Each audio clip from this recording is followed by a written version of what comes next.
Hey there, gang. It is time for another comic book unboxing video. I have here this short box of comic books that I need to go through to put some grades on them so that they can be sold on eBay. And boy, I wonder what's inside.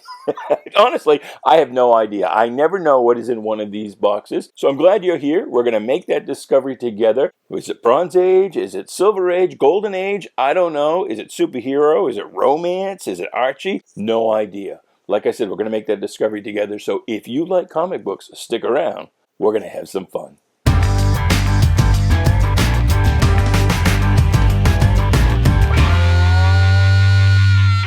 Hey there, Bubby. Welcome to Shanghalla. My name is Duke, and this is an unboxing video. And I'm so glad you're here because these are the most popular videos that I do on this channel, and the subscriber count could use the kick. I haven't done one of these unboxing videos in a little bit, and it shows we're kind of stalled out at just under 750 subscribers. Still trying to get to that sweet, sweet monetization. So please do like, share, subscribe, comment away, do all the groovy things. Help me get to that 1,000 subscriber mark. If you enjoyed this video, but I think you will because this is always a lot of fun. Other than that, let us just get right to the action. If you're new here, you'll kind of figure out what we're doing as we go along. And let's haul out the first couple of books. Just a short stack of two because these are a little different. I usually tell you that I have no idea what is in the box, and that's true. The owner of the company sorts the collections as they come in into different sales streams. Rather, they are big value books that are going to go to CGC and get, quote unquote, professionally graded and slabbed, and those are sold on a site called comiclink.com. Or rather, we're going to sell them as what we call raw singles or in multi-book lots, and those go up on eBay. The seller name is .com Comics. Or rather, they're going to go into the dollar boxes in our retail store, which is located in Freeport, Maine, and is also called .com Comics. By the way, if you are interested in selling a collection to us, then you want to go to the website sellmycomicbooks.com. But anyway, what comes up on my desk for grading here is the raw singles. Now, that's not the only thing that I do. And the other day, I was going through some boxes that I was going to process for fixed price sales. Not just auctions, but also things that are for sale at a fixed price at, the so-called buy it now items. Work on those as well for eBay. And these were in a box that I was processing for that purpose. And I was like, you know what? Those could be raw singles. And when we sell something as a raw single, a single unslabbed book, again, I'm the one who grades those books. Well, most of the time, if you buy a book from .com Comics on eBay, probably about a 90% shot that book was graded by me. So at least you know who to complain to if you don't like the grade. But anyway, I thought these books would be good for singles because rather it's a multi-book lot or a so-called raw single, we like to get at least $10 for every auction. And I thought, well, these could bring $10. Here we've got Walt Disney's Donald Duck Adventures from Gladstone, and number one. So actually, I don't know. The Disney books, the Duck books, don't really do that well for us, except for early issues of Uncle Scrooge. But I just thought, you know what? It may be wishful thinking because I love this book so much, all of the Gladstone books. I want other people to love them too. I mean, you know how it is. You always want other folks to enjoy your kink, whatever it is. Rather it is the Bugaloos or My Little Pony or Yo Gabba Gabba, whatever your kink is, you want other folks to enjoy it as well, as much as you do. So anyway, I set this book aside to be sold as a single, and we'll have to watch the auctions to see how that actually does. But hopefully that'll clear that $10 bar. And then there was this giant action issue. This is Battle Heroes #1. It has no company brand on it, but looking in the indicia inside, this is from a small outfit called Stanley Morse Publications. And so this is mid-Silver Age, September 1966. But Morse didn't put out a great number of books, but this is pretty standard war stuff, and there is definitely a market for that, and it's in pretty decent shape. So there you go. I thought, well, you know what? That could be a single. But here's the stuff that the owner set aside, and let's see how well he did, huh? Justice League of America, number 24, some Kanjaro action. That's a good book. Number 40, Justice League. I first read this story in an 80-page giant reprint, but there's the original. The superheroes outgrowing their costumes. You ever notice how when costumes fall apart, and that's kind of a trope, you see that all the time, but they always seem to rip in all the right places. Or maybe we should say, none of the wrong places. This book obviously came out during the height of the Batman TV show camp craze with the pow, sock, thud, and some groovy go-go checks besides. This, I believe, is the other part of that JLA JSA team-up, which was an annual thing back then. Oh, this is neat. Look at this. House of Mystery number 93. That's a fairly early House of Mystery. Early enough, anyway. House of Secrets. Great Scott, it's scribbling another message of doom. We think of Great Scott as being a Superman exclamation, but if you look around early Silver Age DC comics, it's like everybody says Great Scott. But how many people in real life ever actually said Great Scott? You don't see it in movies and TV shows a lot, I don't think. If you've got an example of somebody saying Great Scott in some movie or TV show of this era that's not Superman related, let me know. I'd like to know. And of course it says extra, a Mark Merlin mystery. Oh, and this is Coj. I guess is how you would say that. Beware, Coj will appear at midnight. And that must be Coj. It looks like a shmoo, but it's actually a Coj. Oh my god. Oh my god. The Beast from the Box. What's that SNL skit? Dick in a Box? That's what it looks like. Giant green space penis. It's no wonder they're scared. That is exactly what that looks like. Oh my god. House of Secrets. Oh, those other ones are House of Secrets. We had House of Mystery and House of Secrets. This is House of Secrets number 27. A Mark Merlin mystery. The Secret of the Fossil Egg. And here's another Mark Merlin mystery in House of Secrets number 30. Mark, the town is completely deserted. What could have happened to all the people? With this giant 12-foot alien right behind her. You're not very perceptive there, Patty Jane, or whatever your name was. I don't remember. It's funny. And again, if they had given Mark Merlin, I've said this in past videos, but if they had given Mark Merlin a costume, he very well could have become a founding member of the Justice League. But they tried to make and here's another Mark Merlin mystery, they tried to make well, I can't say they tried to make an ongoing character out of him because he was, but he never really took off. I mean, you don't, see in fan message boards and conventions, there's no big Mark Merlin fans today. But he starred in this book for quite a long time. Like I said, if they had just put him in a costume, put him in the Justice League, you would probably still know Mark Merlin today. So here's switching gears, Giant Size Fantastic Four number 2. Green Lantern number 24. That tape is on the bag, so that's good. Here's Green Lantern 42 with Zatanna. Gotta love some fishnet Zatanna action. Giant Size Thor number 1. And that looks in pretty good shape. The spine looks nice and square anyway. And these books, these Giant Size Marvel books from the 70s, notorious for having the spines all crushed, which I think is more of a printing issue than handling. Oh, look at this. Journey into Mystery number 60. So there's some pre-hero Marvel for you. It's mad. It's insane. Things like this can't happen in the 20th century. Monsters no longer prowl the earth. You fool. You swore you didn't exist. But look, just look at it. There he is, Bamboo. He found us. Well, there you go. Not bamboo, but bamboo. And Stan Lee sure did like his exclamation points.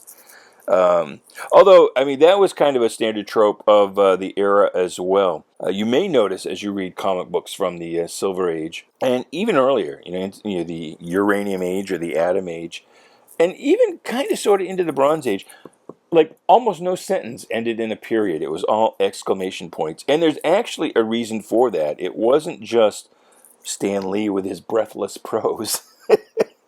There was a reason for that, and that is because early on, back when they made metal plates for the printing, somebody had to go in and kind of file down the plates little burrs and things like that. And so you'd have a guy who's working on the plates, and he's probably the image is reversed on the plate, and he's probably working on it upside down as well. So he's not really reading anything, but he's just going in, trying to clean it up, polish it down, and filing down any burrs, little ticks that are on the metal as part of the engraving process, the little leftover pieces of metal. And what would happen is you would have a period at the end of a sentence, and the printer at the print shop there, or whoever, would think it was just a burr, and they'd file it down, and so you would have sentences with no punctuation.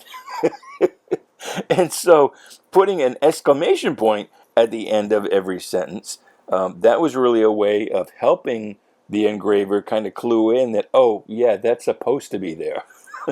So that's the reason behind that. And you don't see it as much nowadays because, the printing process is completely different. Not quite as archaic. Well, I don't say archaic. It wasn't archaic to them. It was advanced technology at the time. Journey into Mystery with the Mighty Thor, number 120.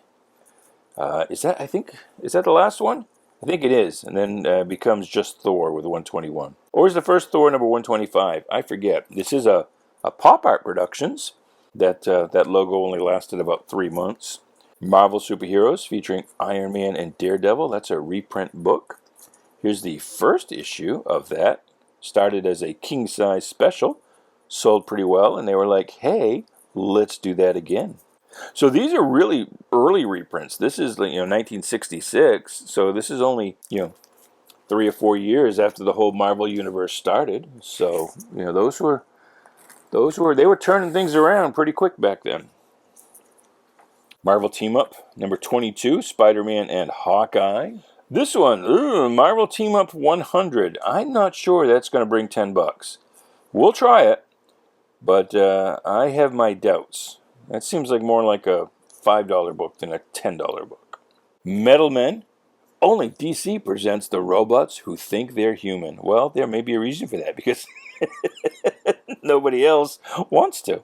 Although, and I've said this before, if you go to Comic-Con that tracks comic book sales, you can see that in the 60s, Metal Men was really quite popular. It was towards the top of the sales charts. I mean, this book was clearing 300,000 copies per issue. Moon Knight, of course, is big with the TV show coming up, and the first little preview trailers having looked okay. I had my doubts. I had wanted what's his name, Remy something, the guy who played Freddie Mercury. I had wanted him to be Moon Knight, but the Star Wars guy, whatever his name is, no good with names. He'll probably be okay.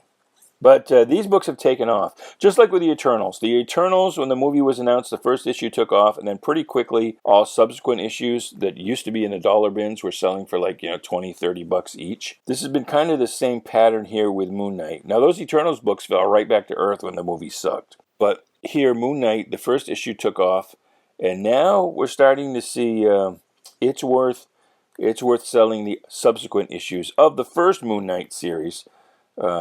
Generally, the early issues with some great Bill Sienkiewicz art, back before he got too avant-garde. So it's a good series anyway. Unlike the Eternals, this is a series I can wholeheartedly recommend to you. Doug Moench, I don't know how to pronounce his name. It's Moench. He did the writing, I think, for the entire series. This lasted 38 issues. And so it's a good series anyway. And it's getting hard to obtain because the prices are starting to climb. And if the Moon Knight series is good, then likely those prices will stay up there. So get on now.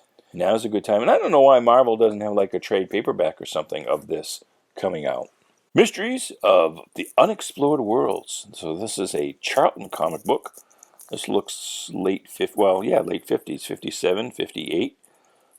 So probably this came out in 59. I don't know. But little alien polishing the slide. That's funny. My Greatest Adventure, number 29. This is kind of a forgettable DC book, kind of a sci-fi mystery thing. They never knew exactly what they wanted to do with it until the Doom Patrol came along, And then it only lasted a few more issues before the title was just changed to the Doom Patrol. But in the early issues, this was always first person, and like we unleashed the Thermo Men, or we found the Evolution Man. Usually it was I something. I was captive of the Birdmen. And I guess DC thought that, that first person narrative would entice the readers, that reader identification that helps to build brand loyalty. I don't know. I don't know. I was bodyguard to a beast. Well, you're not doing a very good job, unless you're the beast and he's the bodyguard. I don't know. Look at that raging pink gorilla. That's crazy. That is crazy. He looks like a, what are those little dashboard trolls? Do they still do those? I don't know. That's what he looks like. I became the Beetle Beast. And then we're going to switch over to Mystery in Space. This is a little pre-Adam Strange, although he looks kind of Adam Strange-ish. Strange-ish. He's the Sky High Man. It's not a bad name. They could have had, instead of Adam Strange, they could have had the Sky High Man. But that's in issue number 49. Here's issue 107. This is near the, well, this I think is the penultimate issue. I think this ended at 108. But Ultra, the multi-alien, was the lead feature at this time. And here we get a chance to see what each of Ultra's 4 parts look like if they were divided. So that's kind of cool. You don't see much of Ultra today, except in little kitschy things, where somebody's kind of more making fun of the old comics rather than paying homage to them. Here's Marvel Tales number 1. This was, for most of its existence, a Spider-Man reprint title, but early on it was a giant-sized book that reprinted everything. Here's some more Journey into Mystery. Oh, well, see, it's 121, so I think it was 125 that Journey into Mystery went to. Here's 122, with both of these have some Crusher Creel Absorbing Man action. Wolverine, the 1980s, 82, 83 miniseries. That's always a popular, well-selling book, and this black one is hard to get in high grade. Just because of the black, it picks up every single tick, but this one looks nice. This one looks nice. Here's number 4. I don't know why we don't have number 1. Marvel Team Up number 12. Spider-Man and the Werewolf. They could have given him a better name rather than just Werewolf, because you really can't trademark that. And Werewolf by Night was kind of unwieldy as a name. But anyway, a super popular issue of Amazing Spider-Man 119 with the Hulk. Spidey versus the Hulk. You can't go wrong there. That's a fight that I think Spider-Man's normally going to win unless the Hulk gets his mitts on him. Then it's all over.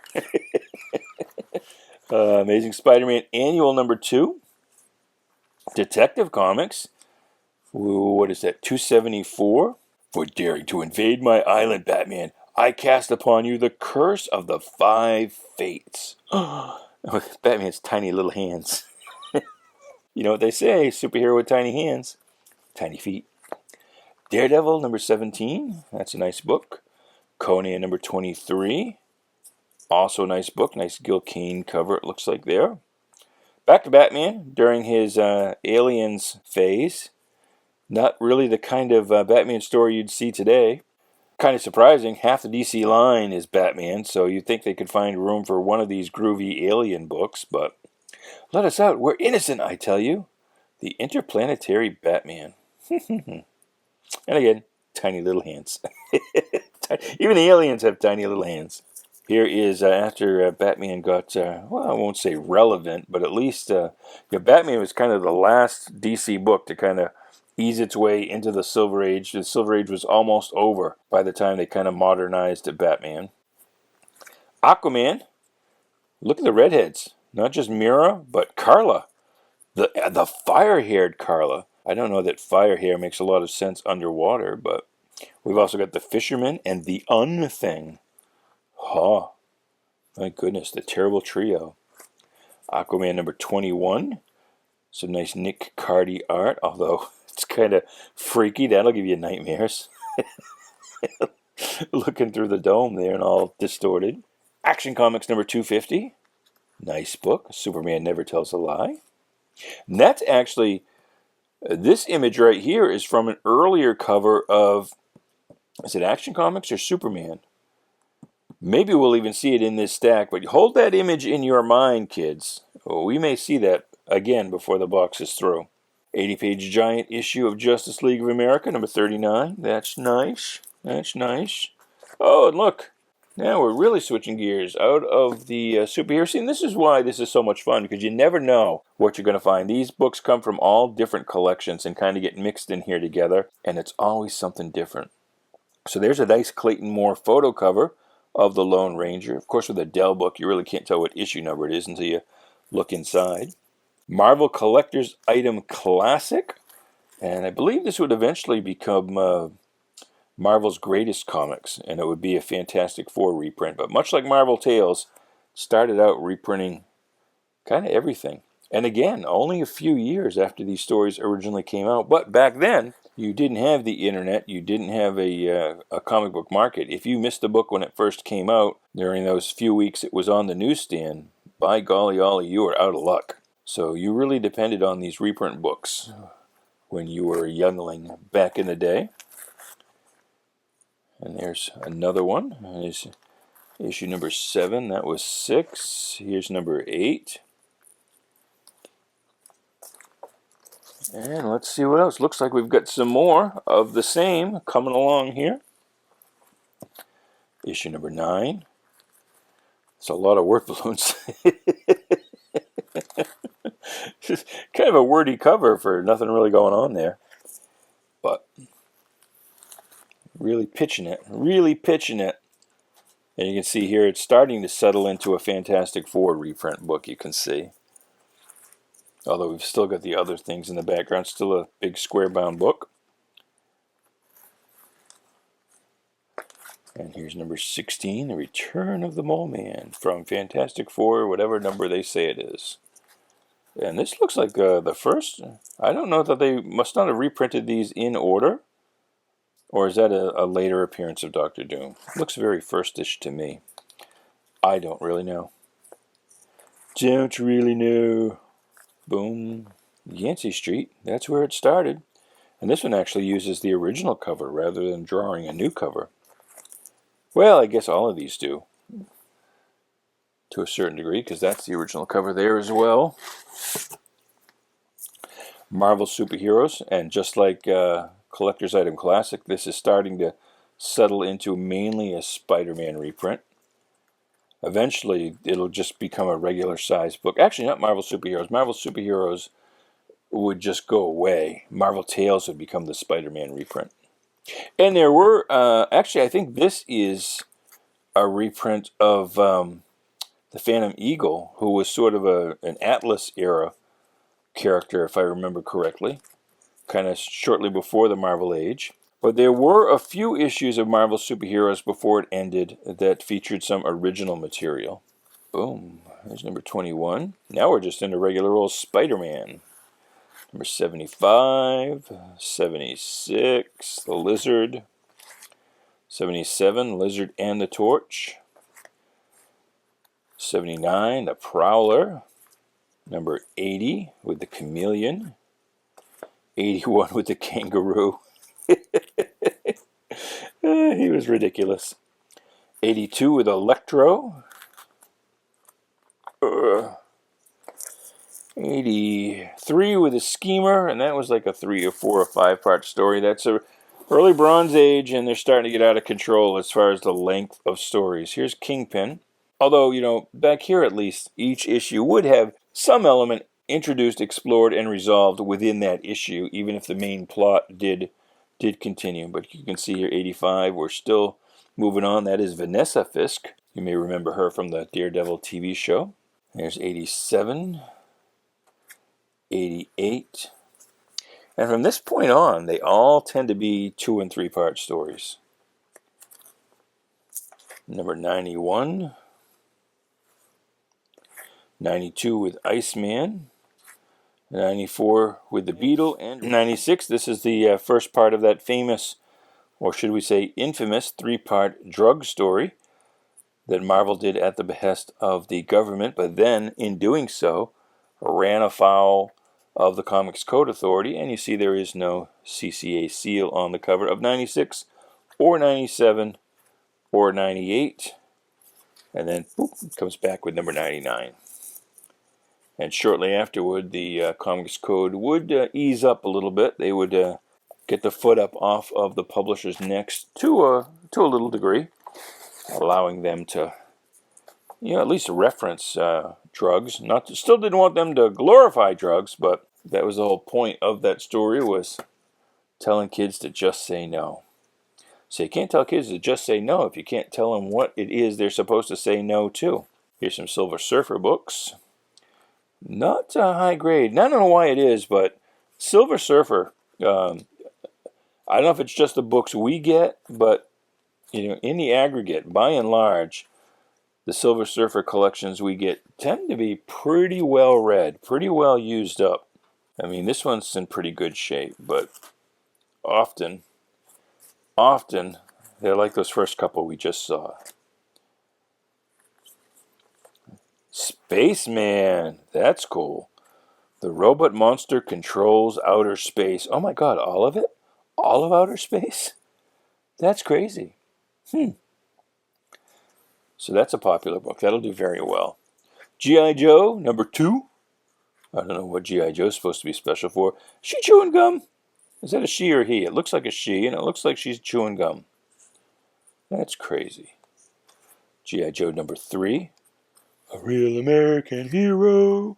Spectre in Showcase number 64. The Sea Devils.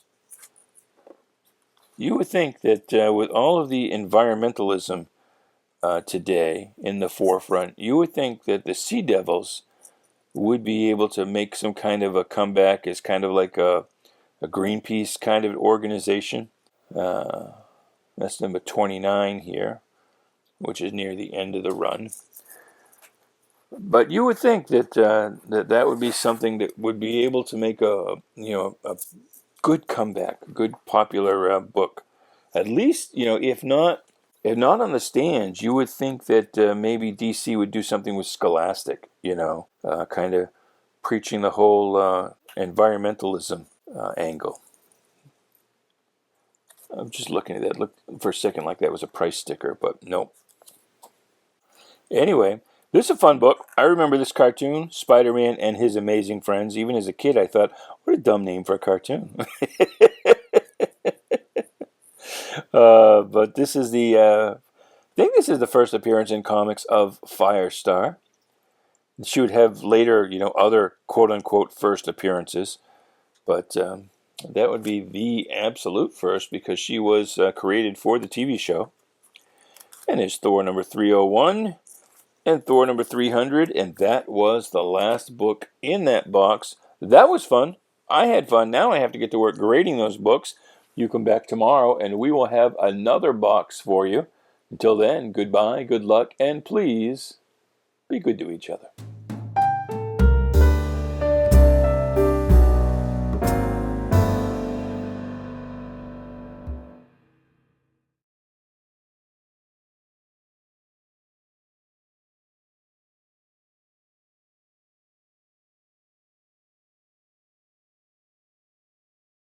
It's mad, insane. These, what? Things like this can't happen in the